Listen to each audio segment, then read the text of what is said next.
मंगेशकर कुटुंब ही लुटारूंची टोळी, माणुसकीला कलंक असलेलं हे कुटुंब. त्यांनी कधी दान केल्याचं पाहिलंय का? पुण्यातील दीनानाथ रुग्णालयातील घटनेवरनं विजय वडेट्टीवारांची पातळी सोडून टीका.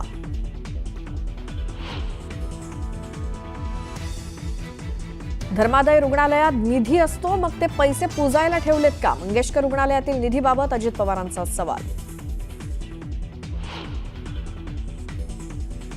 केंद्रीय गृहमंत्री अमित शहा 2 दिवसीय रायगड दौऱ्यावर. शहांच्या दौऱ्यादरम्यान नाशिक आणि रायगडच्या पालकमंत्रीपदाचा तिढा सुटण्याची शक्यता. थोडा धीर धरा, तिढा सुटेल, अजित पवारांची प्रतिक्रिया.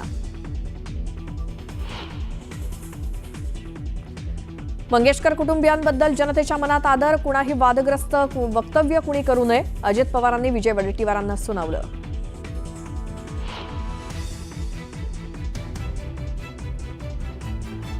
कृषी मंत्री माणिकराव कोकाटे पुन्हा बरळले. फायदा झाला म्हणून सगळे कांदा लावत सुटतात तर कांद्याचे बाजारभाव पडणारच. कोकाटेंच्या वक्तव्यावरनं पुन्हा एकदा वातावरण तापण्याची शक्यता.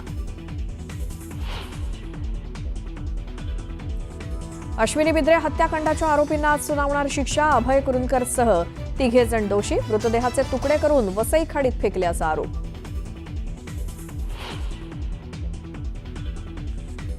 मुंबईवरील 26/11 हल्ल्याचा मास्टर माइंड तहबूर राणाला 18 दिवसांची एनआयए कोठडी. दिल्लीतील विशेष एनआयए कोर्टाचा निर्णय. तहबूर राणाला भारतात आणणं मोदींच्या कूटनीतीचा विजय. केंद्रीय गृहमंत्री अमित शहांचं नेटवर्क 18च्या रायझिंग भारत समिटमध्ये वक्तव्य.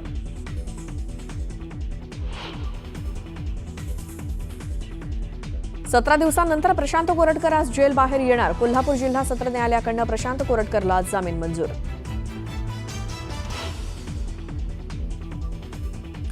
अमेरिकेतील न्यूयॉर्क भागातल्या हडसन भागात हेलिकॉप्टर दुर्घटनाग्रस्त. अपघातामध्ये 6 जणांचा मृत्यू.